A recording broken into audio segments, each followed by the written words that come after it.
If you have been waiting on the Lord for a very long time for His dreams to come true in your life, I want to share this with you.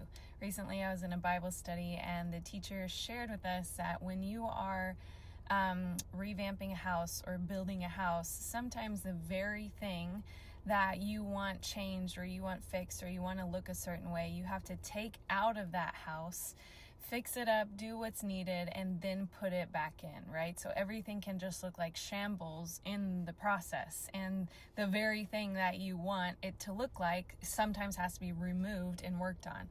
So in our process with the Lord, sometimes the very promise that He gives you has to be removed. It has to be worked on. Things can look like a total mess, but in the end, God's going to put it back in, and it's going to be beautiful and everything that you wanted and hoped for, and the dream that He's spoken.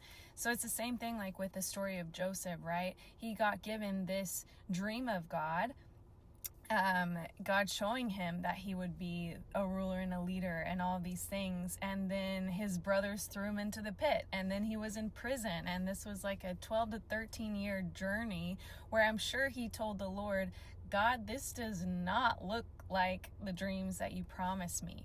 So if you are in that place where you're looking at your life and it's been a long time and you're like, God, this does not look like what you promised me, maybe God, the divine and perfect builder, has had to remove the promise from your life. Maybe He's had to remodel things. Maybe He's had to make it just what your heart wanted because He wants to thrill you with the end product.